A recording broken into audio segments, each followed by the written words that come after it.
We are April and Scott, creators of naughtygym.com, and this is The Naughty Gym Show.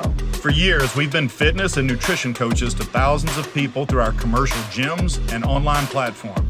We've also spent nearly a decade in an ever-evolving open relationship. This show brings together two of our biggest passions, fitness and sex positivity.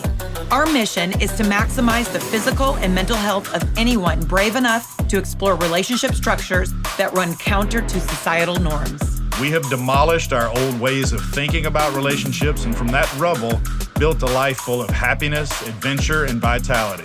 And now we want to help you do the same. So hop on the treadmill, start the show, and let us teach you how to never stop playing. Welcome back to the Naughty Gym Show. I am your host, April, and this is Alabama's golden child, my co-host, Scott. Thanks. You're welcome. Today, we have a very special guest with us today. We have Catherine from Expansive Connection, and she's been on here several times, probably more than any other guest we've had on. We've had Catherine. But today, she's going to be on here for the briefest stint of any guest ever. This is just going to be about a 5 or 10 minute introduction because recently, I don't know, a couple weekends ago, we helped collaborate at an event she hosted, a retreat for couples to help kind of navigate the lifestyle. And we're going to let her explain that. But what's going to eventually happen in the episode is we're bringing on one of the couples that was at the retreat, and we're going to interview them about some of their lifestyle journey, the highs, the lows, things they were hoping to get out of the retreat. Maybe they're going to talk bad about Catherine. I don't know, but we wanted stage left before they get here. Yeah, we'll kick her off before they start talking bad about her. But we did want to bring Catherine on just briefly to kind of tell us a little bit about the retreat that she ran, the small involvement we had with it, and what kind of the overall purpose of it was. So Catherine, welcome back for your 40-second visit to the Naughty Gym Show.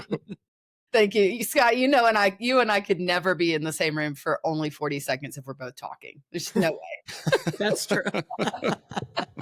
Impossible. Thank you for having me. And I'm so excited for everyone to get to meet this wonderful couple. And so I think what I'll do, instead of saying much about that, I'll leave that part to you. But just explain a little bit about this retreat. So this is the second therapeutic couples retreat that we've hosted. Kelsey and I have been doing these. And ever since we started the business, we've wanted to do them in person. But COVID happened and, all sorts of things. And it just took a while until we met Cheryl of Devious Dragonfly, because she could do all the logistics for us, where we could just show up and do what we love to do, which is to teach and coach, teach yoga, do all of those sorts of things. And so we had one in West Virginia in March, and then we had one in the mountains of Georgia with you, the one that you all came to just a couple of weeks ago. And so the point of these is to help couples that are already strong get stronger, couples that are we've had couples from people that are just interested in ethical non-monogamy to people who have been in poly quads to people that have been swinging or nudist for over 30 years. We've had young couples, we've had older couples, we've had couples that have been married for, I think our longest one was 45 years. We've had couples that are just dating. We had an 86-year-old man at our last one. We had a 30-year-old woman at the last one as well. So wide age range. And what we found in the first one, we interviewed people that were interested in coming. That's because we want to make sure people are mostly on the same vibe, that we're not, and somebody that's like, we're trying to decide if we're going to divorce. So this is our last shot. And everybody else is just trying to improve their relationship. And what we found over and over that people wanted help with is communication and how do we deal with our differences. And I think that when people get into ethical non-monogamy, that how to deal with their differences comes up so much, because a lot of times in our culture, what we think makes us strong as a couple is how the same we are. Oh, we both love this and we really love this and we don't like that and we believe in this and we. It's this overuse of that pronoun. And so then when people get into the lifestyle or ethical non-monogamy, and there are all sorts of things that they're exposed to that they may not both like, or one may like something more, or something is really a strong pull for the other one and not the other. When it comes to your body and sex, and especially the precious sanctity of your relationship, you don't just go along. You may pretend to like Mexican for 30 years, but you're not going to pretend to like sharing your person if you don't.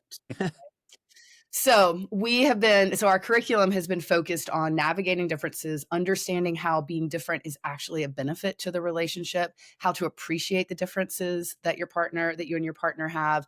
This last time we focused on differences in attachment style, and also the difference in how people come about change. And so if they're the change leader in the relationship versus the we're doing great. Can we just accept that and take a win for once? And the other one's ready for the next course that they've signed up for or whatever. So we were using those to talk about differences. And then to address communication, everybody wants to do that. And we're like, the thing is, when you are getting along, when both of you are in your most adult self, you probably communicate just fine if you've gotten this far to want to do ethical non-monogamy. The problem is we try to communicate when we're dysregulated. And when we communicate like that, it gets ugly fast. And so a lot of what we focused on is how to know when you're dysregulated and how to get regulated. And then we taught the most important communication tool, which we believe is validation. And that's something that the three of us are going to work on at Hito in January. I'm going to teach some of that in our Wild Love workshop. I'm really looking forward to that. Just to let everybody know, the reason that we invited Scott and April is we needed some fun, because this can get a little heavy, right? So it's really fun. It's fun for us though, because we get to dive in and do this deep work, but it's in this sexy environment with sexy couples who are vulnerable and make funny, 14-year-old boy humor jokes. But still, sometimes we need a little help with the fun, because Kelsey and I are such nerds. And so it was great. Scott and April came and they did this sexy scavenger hunt all over the property.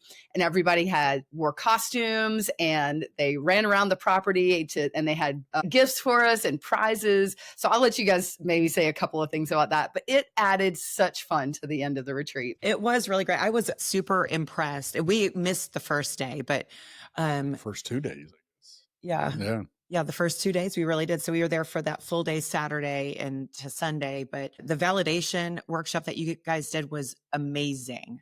It doesn't matter how long you've been at this with your partner, there's always growth areas. One thing I did want to ask for anybody that may be interested in some of your retreats, do they have to be clients of yours already, or is this something that they can sign up for if they're not? No, definitely not. And I would say so far with our therapeutic group retreats, we've had about, I would say, a third are current clients, and then 2/3 are not. People that are just, either curious about our work or they've heard us on podcast and just want to do this type of thing. Our next one's going to be in Destin, Florida in February. We're renting 2 houses side by side with 2 pools and 2 hot tubs. And Michelle's going to join us. And because of her sex therapy certification and specialty, we are going to talk about sex. And you'll probably even get to hear Kelsey do some bad 90s rap, like you may have heard. I think we did witness that. She did do some Vanilla Ice, I think, this last month. So we're going to make all of our curriculum is going to have something to do with sex, which will be really fun. I love it. I love that. Yeah. And so you're going to be joining us, or joining April at the our Naughty Gym women's retreat, Wild and Wise. And is there a couple of spots still left? There's one spot left for the Wild and Wise Women's Menopause Retreat. Yeah. There's 34 women, I think, going to be there, plus the team and stuff. And so that's going to be a fantastic retreat. And then you're going to be joining us, like you mentioned, at Jamaica at Hedonism in January. Land holidays, the 1st of November. That. Yeah. You're really around us. Yeah, you're around us too much. And then we are going to be, we haven't finalized the dates yet, but we're going to do a Wild Love Theory retreat in June, focusing on the contents of the book that April and I are trying to finalize, but had no idea how much work went into writing a book. Yeah. Well, all right, we're going to boot you off now. But we will put the links to your events in the show notes for anybody that wants to check out your retreats, but also your coaching, Expansive Connection, the coaches. Thank you so much. And I can't wait to hear what you all talk about. And thanks so much for giving us an opportunity to talk about our retreats and see what this wonderful couple has to say. All right. It's good talking to you. We'll talk to you soon, Catherine. Okay. And we are back, and we have joining us today a couple that we met at the Expansive Connection couples retreat, Freddy and Andy. Thank you for being with us today, guys. Glad to be here. You're kind of in the hot seat a little bit. We're going to yeah. Hopefully not too uncomfortable, but we really wanted to kind of dig into your relationship structure. We're going to talk a little bit about some of your takeaways. We know you guys, I think, went to the first Expansive Connection couples retreat, and then you were at the second one where we met you guys and had some Yes. really good conversations. So Right. we're excited to have you with us. So we're going to start this way, kind of the standard way couples tend to have their first conversation with other couples, just by asking some basic questions. And we'll start to ask questions based off your answers to these first ones. But tell us initially how long you guys have been in some variation of an open relationship, non-monogamous relationship, and how that came about. So we've been in it for about 15 years. And do you want to tell the story of how we got there? Yeah, I think, well, there was an attractive woman who was teasing me and said, well, I said, I'm married. He said, well, bring your wife. And I said, holy cow. And so when I talked to my wife, Andy, it was pretty much a big no. But we spent a little time talking about it, and you knew this person and had a lot of trust. And so you knew that I had been interested in exploring opportunities outside of our relationship, outside of our marriage for many years. And you said, well, maybe I can give this a go. And so it was a wonderful experience. Yeah, I think the thing that made it really work was our friend said to me, we can go at your pace and we don't have to do any particular thing. And this is just three people hanging out, getting to know each other, and let's go really slow. And again, there's no expectation, there's no particular destination in mind. Yeah. And that So worked was really this well. like more of a poly type situation, or was this more just a sexual interaction? It was, yes, that's a great question. It was more of a poly situation. At the time, we didn't really even know enough to know that, but yes. Well, why? Because you already had a pre-existing connection relationship with this person, and there were real feelings involved. Is that why you're labeling it as poly? Yeah, she was already friends with both of us and had been for years.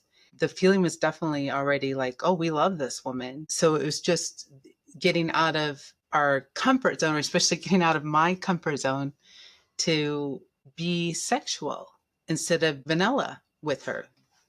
Well, and let's go back. So, Freddie, you said you had been interested or curious or wanting to pursue some sort of non-monogamous structure for a long time. I'm assuming then you guys have been having conversations, but Andy, you just weren't comfortable with it. We had been having conversations since before we were married. And to put it in perspective, so at that time, like we'd been married for over 20 years. And in the past, it hadn't worked because I couldn't find a way to be comfortable. What was your biggest pain point in that comfortability? Was it jealousy? Yeah, I think it was jealousy. I think it was me not knowing, that typical thing like, whoa, is Freddie going to suddenly lose interest in me? Yeah, so it's kind of losing that special place. Yes, Was your fear. I didn't even realize it till you said that, but it resonated. Yeah. Yes. Yeah. It was Yeah. losing being the special one. And I think that's common. I think, I think if you asked April and I, that's, if we have more than one fear, that probably still sits at the top of the fear list. You know? Right. If I feel confident that she's coming back to me, I'm comfortable with most anything. It really is a fear of being replaced. Right. I don't know. Is that your biggest? Yeah, well, I think that tends to be the biggest fear for most couples when they're at least start navigating it. Am I still going to be special to this person? Do we have anything special left if I'm sharing everything with another person? Right. And it's more of a fear of the unknown, because once you're in it, I think most people realize, oh, I can still be special. And there's still like a special connection that nobody can replace. Absolutely. And what I've come over time to believe is like, this is crazy, but I'm even more special. I'm giving Freddie all this freedom and he chooses to come be with me. The other reason I decided to say yes to this, it was her, like gentle approach and this like, we can stop at any time approach. But the other piece of it was, I was like, oh my God, I've been with this man over 2 decades. He really loves me. I really love him. He's been asking for this experience all this time, and he'll keep not doing it if I keep saying no. And I can't stand the thought of living the rest of my life and never saying, I'll give it a try. I want to give you this thing you want. It just started to not feel right. And that was the other piece of me finally saying, let's give it a try. Yeah, I think it was hadn't thought about it too much, but haven't talked about it really explicitly, but it was like a gift. And it was a gift for me to explore another version of myself. And I didn't know any of that at the time, but I do know that I was developing emotional connections with other women outside of our relationship. And there was something there that I was interested in, not necessarily sexual, but the sexuality, being sexual is the kind of the greatest form of intimacy.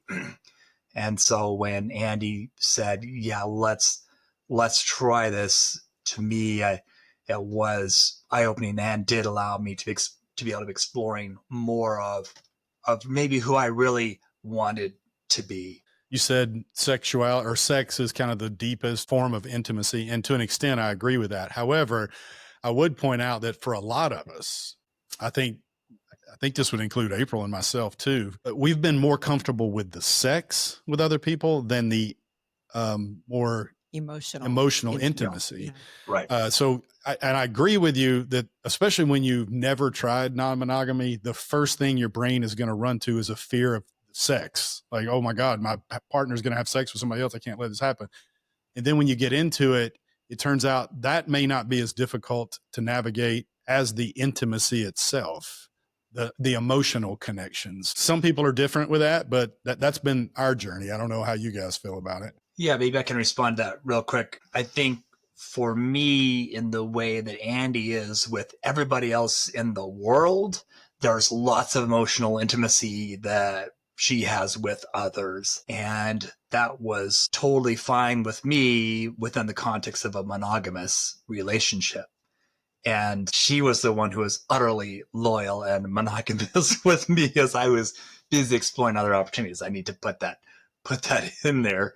And so for me to let go of that one last bastion of safety was probably the biggest threshold for me when it came time for her to start exploring in terms of relationships and lifestyle activities. Yeah, that makes sense. Or are you saying that you were comfortable?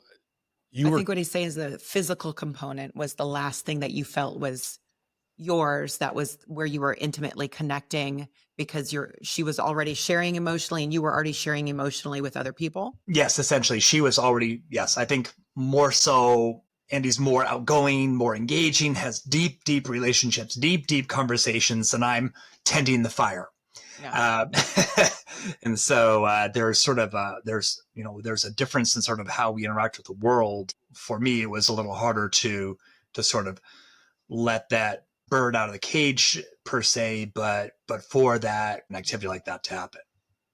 Yeah, it's interesting that because April and I have differences of things we're both comfortable with and not comfortable with. Yeah, it's always been that way. We've been a little over 10 years. We've been non-monogamous since the day we first got into a relationship, but there's always been differences.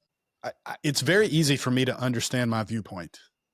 Not so easy to understand hers, And I think that's probably the case for all of us. We understand why it should be in our heads comfortable to do things the way we want to do them, but not necessarily as comfortable with the way the other person wants to do them. Yes. And that is the big move, right? That's the hinge moment. If you can get to the point where even if you don't fully understand it, you just love your person so much and have so much trust in what you've built together that you can let them explore it their way, even if their way doesn't seem to make as much sense to you as your way does.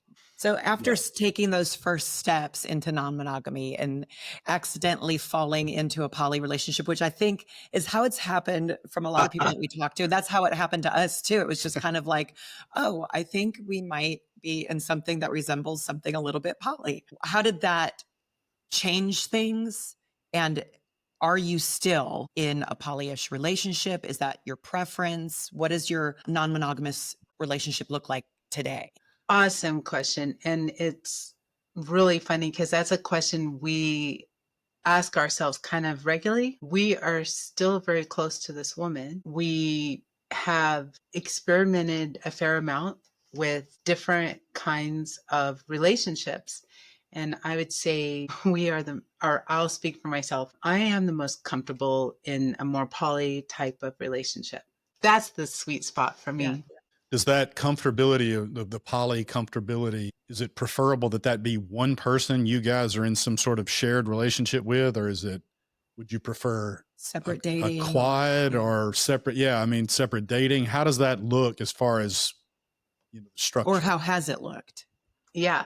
So it's, oh my gosh, you guys ask such good questions.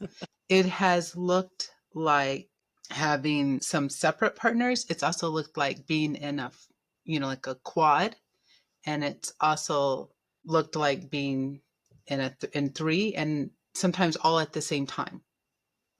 Okay. So That's a which big of those, have any of those formats, I don't know if that's the right word, any of those formats worked the easiest for you, and or have some of them been obviously more challenging than others? Yes. Yes. So maybe I can address that. I'm backing up real quick. So that friend who we first played with and really introduced us to lifestyle, we had no idea about any terminology, et cetera, or really any theory or practice behind it at all. We haven't seen her for several years and are out of touch. But I know that if we were to send a text or see each other at an event, like, holy cow, there you are, come here, and I did profess love to her with Andy next to me one afternoon, and I realized, holy cow, it just kind of came out of nowhere, and to be able to actually admit that to another person. So that felt very poly, although even still then I didn't understand what that really meant. And since then, we've gone on to look for other kinds of opportunities where we could be in non-monogamous relationships. I discovered recently, for example, that hot wifing is really actually something I think it's great. And so we've worked to set up some of that. We had a regular guy who we saw, and oh my gosh, he's in town just a few miles away. And that was fantastic. What you doing on Wednesday night? No, it's Monday evening. It's like, oh yeah, come on over. See you at 5. Okay. And we had our little system down, and it was just really fantastic. We've found folks online through apps, and we've met people at events and used different platforms for meet and greet type stuff, and have had not enormous numbers of experiences, not actually a lot of sex, but what we have had, every single event or activity is well, how would you say, well, not seared, but well integrated into our minds and into our daily conversation.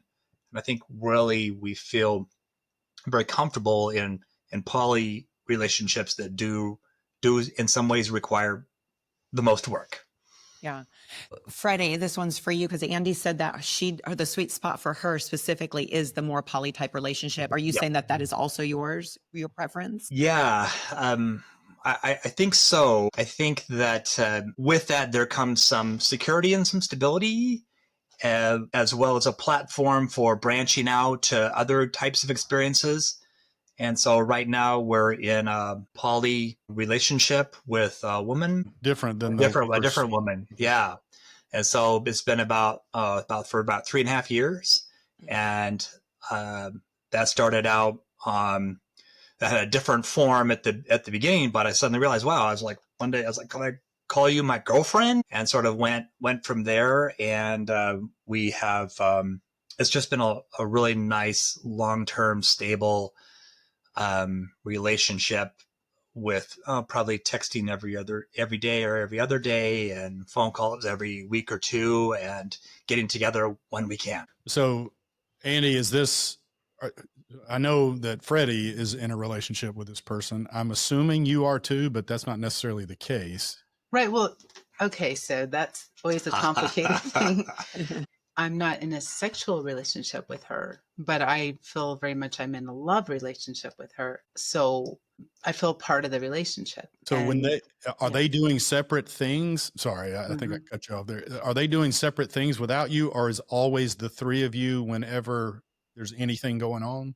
No, they do mostly they do separate things without me. And sometimes I come along. And how is that always comfortable? Is that sometimes a challenge, struggle? Oh, great question.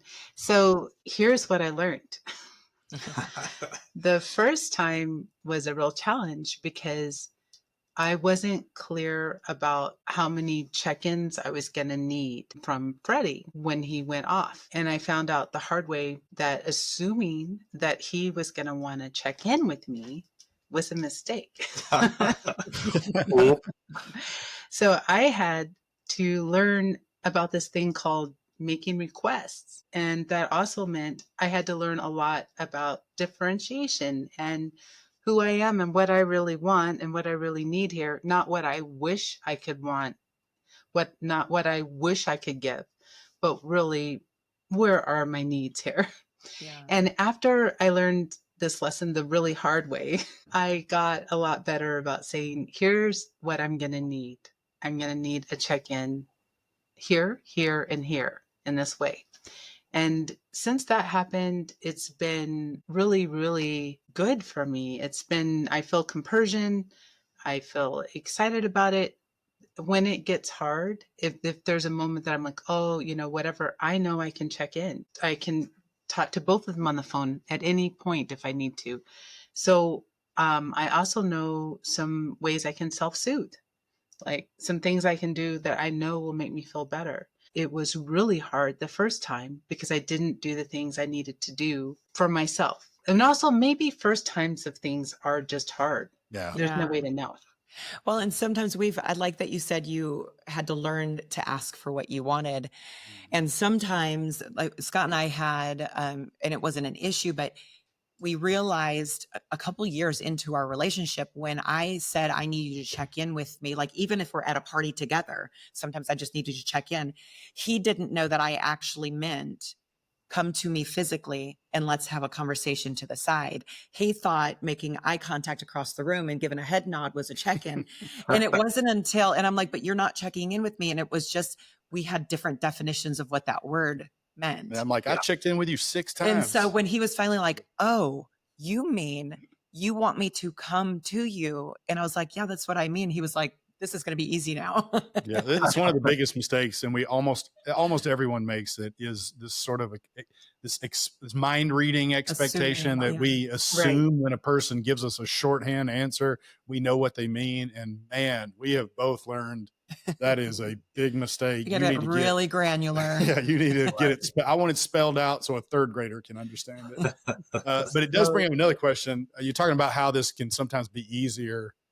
You get more reps. In other words, the more times you try it, it gets easier, because sometimes we make the mistake also sometimes of thinking, well, I experienced jealousy, therefore what you did was bad. And that's not the case. Sometimes that's just our opportunity for growth, our self-growth to learn how to navigate these emotions. But earlier, Freddie, you said you were standing next to Andy. I think this was with the first girl you guys were in some kind of poly relationship with, and told her that you loved her. Andy, how did that feel, hearing your husband say that to another person for the first time and knowing that it meant something more than just as a friend? Right. Oh, great question. I guess I wasn't surprised because Freddie's body language was already telling me all that information. And there was something for me. I mean, I liked it. It was sweet. And again, I didn't ever feel like I was in danger with this woman of losing something. And that might have been why it was easy for it to be like, it felt good. It was a good thing for me. Have you ever felt danger from a woman that Freddie was interested in? You were shaking your head before I finished the question. How did that play out without, saying anything maybe too personal? Yeah, I'd be interested in what's the difference. When Shoot me a line. oh gosh, that's such a great question, Scott. Okay, so times that there was less openness, less transparency in a relationship, then he didn't have to say something like, I love you. He could do like little flirts or something. And I was like all red alarms sounding. Definitely have been in that space before when we were figuring things out. Transparency from the other woman or No, with him? From Freddy. Yeah. The opposite of transparency being secretive, or having something secret or hidden. Okay. Oh, like you were flirting with somebody, but she didn't know about it. Well, I thought she wouldn't know about it. And that's what ended up happening. So when I said I love you to my friend, when Andy was there, asked you about it afterwards, and you said, oh, I knew, it wasn't a surprise to me. And I was like, oh, wow, that's sort of, and sure enough, I've been with somebody for 20 years or 10 years or 5 years or even, a few months. You would know, Andy, when I sort of found someone attractive and the way I would act. And I would be thinking that was just sort of between me and the wall, but no, not at all. And then I would ask like, oh my gosh, I think you're really into this woman and stuff. And lie. No, not at all. So that's were you lying though to prevent from hurting her, or were you lying because it made you uncomfortable, or what was the reason? Yes, all of that.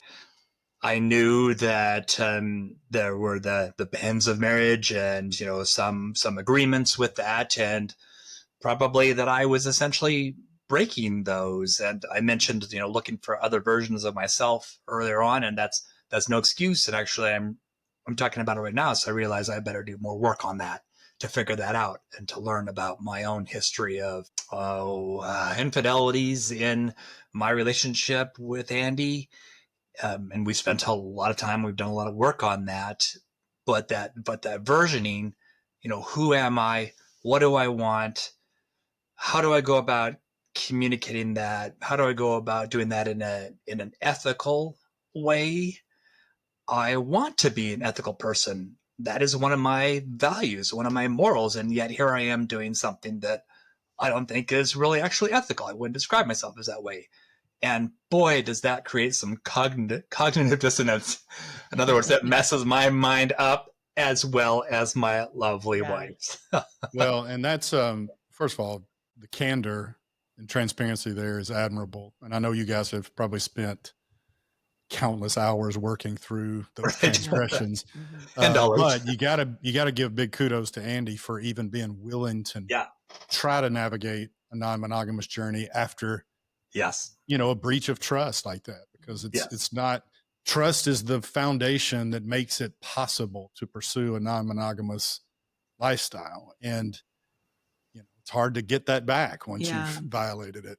Well, and just outside of infidelity, being in an open relationship, because if you're coming from a traditional monogamous relationship, sharing that you're attracted to somebody with your partner, it can be uncomfortable anyways.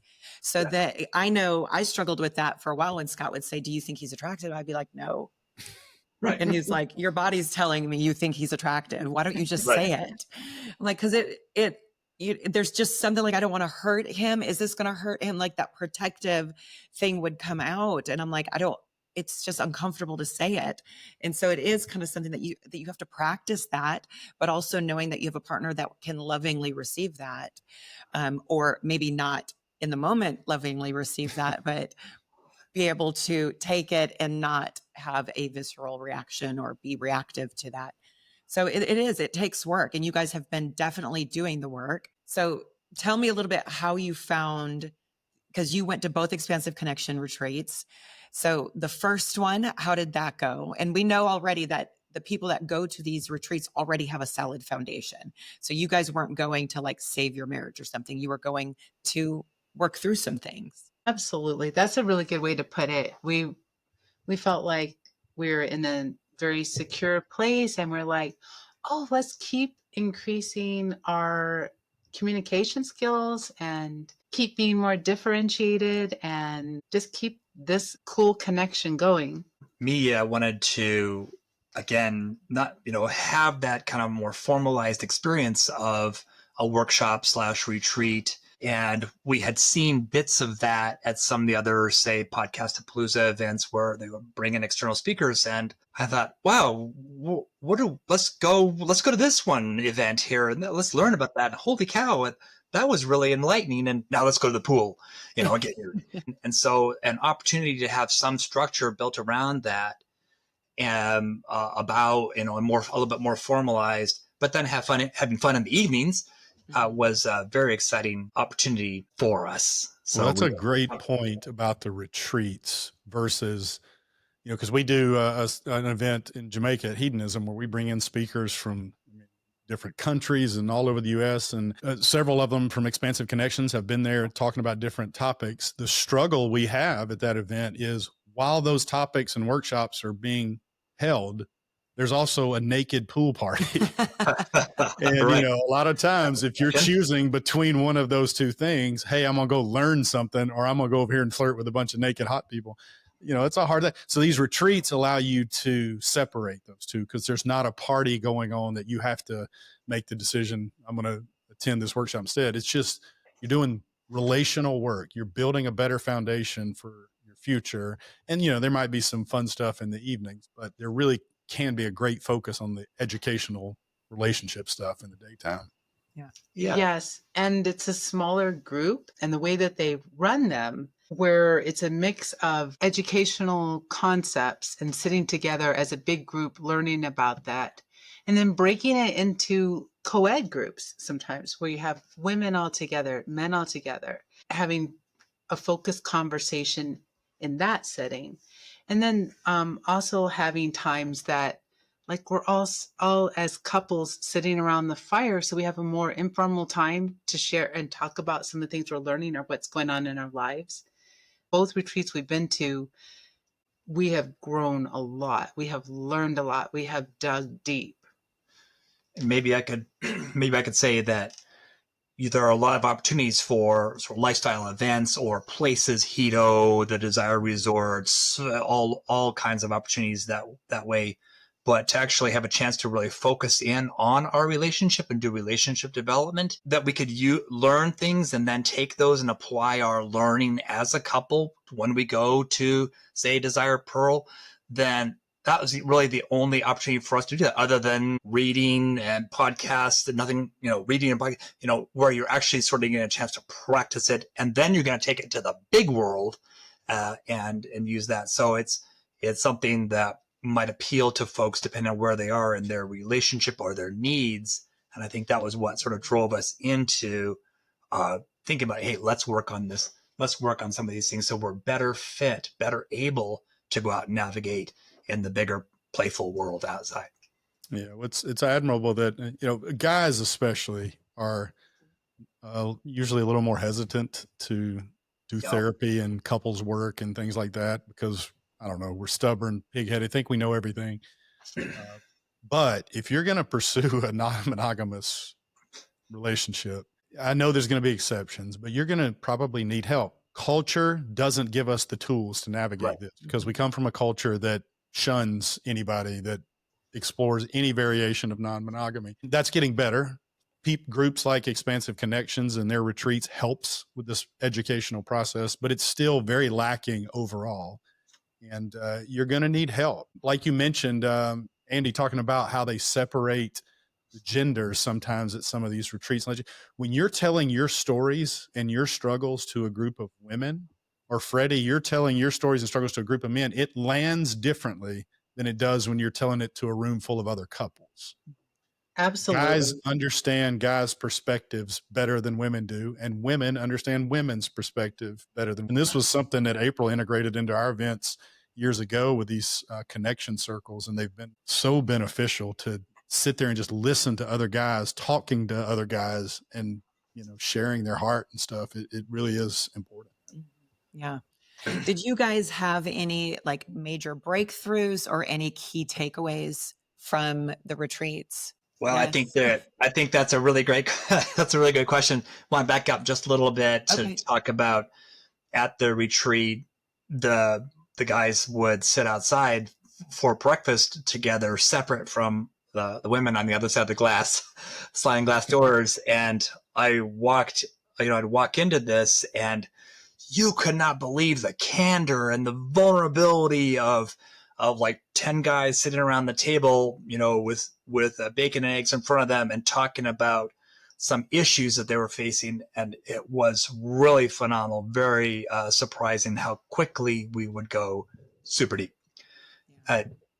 Going back a little bit to lessons learned. So I'm speaking about this one because it's another mea culpa coming. So yeah, you said retreats. We've been to two, both of them this calendar year. The last one just a few weeks ago, and then before that, earlier this spring, we had a chance to do a redo from my perspective to go back to the second retreat. In the first retreat, I lost my integration and behaved in a way that I feel like was, I just felt out of control and lost my temper, and I felt very destabilized. And so when we managed to work it out the rest of that evening and into the next morning, so we missed a great session on boundaries, which is actually what the issue was. But we were working on relationship repair. And so when the opportunity came up for the second retreat, I said, I would really like a chance to go back, keep learning, and work on staying emotionally regulated, even if I'm feeling dysregulated. And so that was my commitment and part of our motivation for going back to a second retreat. And it worked. maybe that's my my revelation, in the sense that I can go into situations that are emotionally, how would you say, stimulating, in the sense that I'm feeling dysregulated, but I now have some tools that I can use to better regulate my emotions, so that I don't end up blowing up and then damaging my relationship. So for me, that was a huge win. I was very emotional, and I shared that with the group sort of during the closing circle when you go around, and it was almost cathartic for me. That's so great. I think learning how to self-regulate in environments in the lifestyle, we don't know until we are in it, right? Right. Sometimes we don't know. We don't have those coping mechanisms and the ability to self-regulate until we're spun up already and overstimulated, and we're in situations that are testing us and pushing us out of our comfort zone. So being able to go to a retreat like this, where you're in a safe setting and you've got the people there to help you navigate it. I mean, you were in the perfect place to learn those skills and then put them into practical application. And a lot of work in between times too. Right. Yeah. Yeah. So Andy, it seems like there's also another story here too. The mea culpa he mentioned, or one of you Oh mentioned. my gosh, I love that. Yeah, so it's funny. I love how us, like any other couple you listen to, always have a little different version of the same story. Yeah. So yeah, I'll share my version. Oh. So we're about to get the correct version, is what I mean. I think they're recording. Go ahead and turn it. So yeah, so at that first workshop, there was dysregulation, anger, etc. And so we were trying to work it out. And it was incredibly comforting to walk into an actual workshop that was happening. And I could feel myself like hearing exactly the things I needed to hear right then to work on getting my own self back to a regulated place. And then was able to just go talk to Kelsey one-on-one, able to just go off to the side, between sessions, and immediately get the help he needed to help him start getting regulated again. I felt like the other piece of it was when we went to the second workshop, I keyed into a couple who was going through some stuff at that workshop, and I was able to offer them both individually the comfort. Oh my gosh, that's what we were doing the last workshop. And then by the end of the second workshop, watching them have worked through some really important things, it made me realize this is one of the biggest gifts of us lifestyle people coming together in a setting like that, is that we can be really vulnerable and really authentic with how totally hard, messed up some of this is, some of the times, how we are wanting to do well. We are wanting to be our best. And there are times we just don't have any clue as to how to move forward, how to take another step forward. And we kind of need each other. And so coming together in a group like this and feeling the support, not just of the counselors and not just of the books or the readings, but of other couples who can look at us like, I've been there.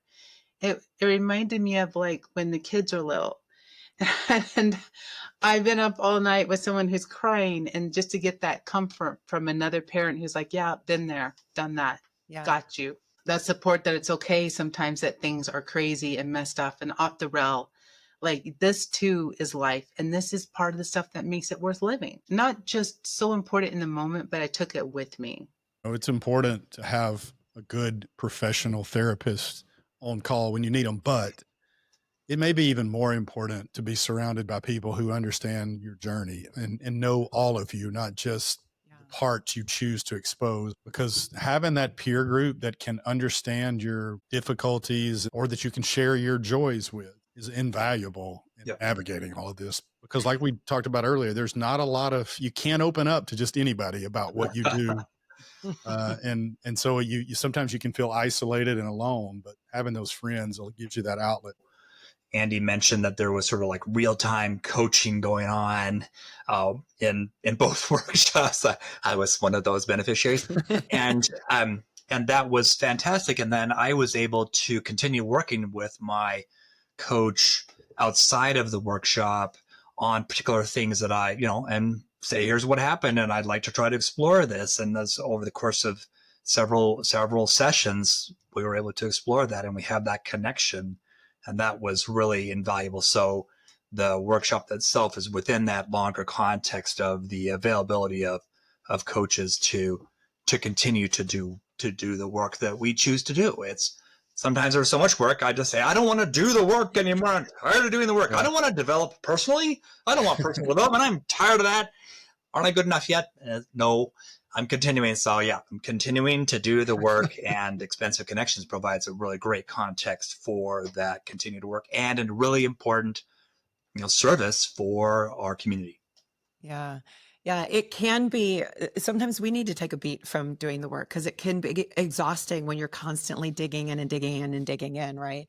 And that's okay to sometimes take a pause, but to have that self-awareness. And really the most successful relationships, and you guys, I would count a success. You've been doing this for 15 years. That is successful to have the self-awareness too, that you want to be a better partner, but you also want to be better for yourself. Right. That's what keeps you growing and keeps the relationship fun and passionate and exciting and ever changing, right? You know that what it looks like today, a year from now, it may not look like this, and that's okay.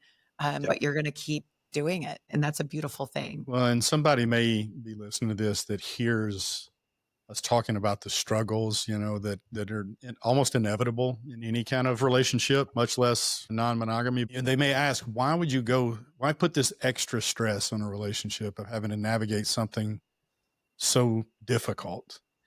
And I understand that question, but when you've been on this side of the equation and you've experienced intimacy with other people, you've experienced falling in love with other people, it seems overwhelmingly obvious once you've experienced that the benefits that you get from those things outweigh what little negative work you may have to do in the background to be able to enjoy that journey. Because I want to be able to be comfortable with my wife loving as many people. And she's brought this analogy up before. You want as many people in your kids' and grandkids' life loving them as possible. But we pull back that kind of grace when it comes to our partners, our romantic partners. And it's not easy. I'm not saying it's easy, but I want her to experience the full breadth of emotional connection, human connection with other people that she wants to experience. it's just not always easy to do that with, our sometimes immature emotions. And that's the work that we have to do. Well, and not only the benefits of loving other people and experiencing, those other connections, but experiencing your connection with your partner getting deeper and the love getting more expansive than ever possible. In my previous marriage, 16 years in, we weren't having relationship conversations. Unfortunately, a lot of monogamous couples, when they're 15, 20 years into a marriage, they're not having those deep conversations. It's just kind of on autopilot. Yeah, you're in a routine, stuck. And so being able to have those conversations and growing your love and your relationship still evolving and changing, I think that's such a beautiful thing. Right. I agree. Yeah. And it works a kind of muscle, like that's not something I would do if I wasn't doing this. So for the example that comes to my mind is like choosing to have children. It's so much harder. Agreed. Yeah. Than not having children. Than not having children. Yeah. And yet, that's a more conventional approach. Okay, we accept having children. It's a little harder sometimes to think, why would you accept having a connection, especially a sexual connection with people outside of just one partner, when it's more work? But it's for the kind of the same reasons that you want to have children. You want to dig into life deeper. You want to explore more that it has to offer. But kind of the most important thing, you want to deeply connect with other human beings while you're here. If it's in your cup of tea, if it's in your wheelhouse, if it's a thing that resonates with you, then it's something worth exploring. And so speaking of exploring, so we've been married for 33 years and 36 years. Well, together. Obviously. Yeah, so we've been together for 36 years and we're heading off to have a date later this week with my girlfriend and her new boyfriend. And so we will see how this all transpires, but this is the fun part too. This is what we're doing the work for. We've talked a lot about work on this podcast, and really that's critical and does provide a foundation, but for something that's completely unique. So let's have fun too. So I'm excited. We'll have to check in with you to see how this goes, because this is a new dynamic now too, bringing in a new so many boyfriend. New dynamics. I remember the one, we'll call it one real separate date April went on. She kept telling me the next day, she said, "Oh my goodness, you would love this. You're in his personality. You guys would be such good friends," which I stopped listening after that, because then I started thinking, could I be good friends with this other guy who's fucking my wife when I'm not around, kind of thing? I'm like, I think I could. I think it would be work initially, but you never get a chance to experience that sort of depth to life if you don't try it. Yeah. And April knows you just about the best, and so knows exactly who you like to hang out with. That's true. Yeah, exactly. Well, guys, listen, this has been great. You were both fantastic at kind of being transparent and telling us your struggles and your joys, and we really appreciate it. We hope to keep in touch with you over the years and see how it's going. And, we'd love to have you at one of our events sometime. So we appreciate you coming and doing this.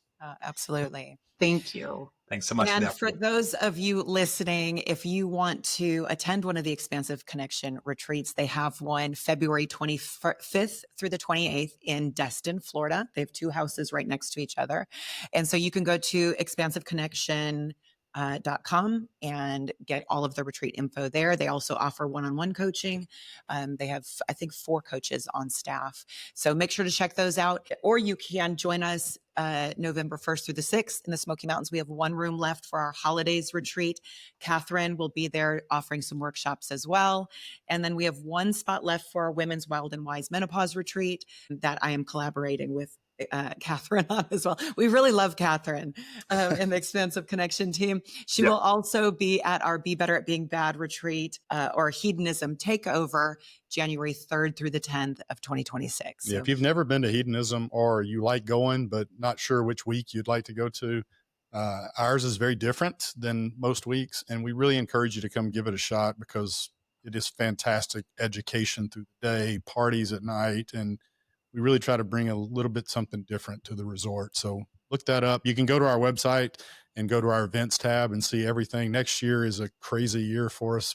Jamaica, Spain, El Salvador, the Smoky Mountains. We're going to be all over the world. So you can go to www.naughtygym.com, check out the events there. If you have any questions or want to comment on this podcast, naughtygymonline@gmail.com. Freddy and Andy, we appreciate you guys being with us. And we're going to check in later this week and see how this date goes. For everyone out there, thanks for joining us. And remember to never stop playing.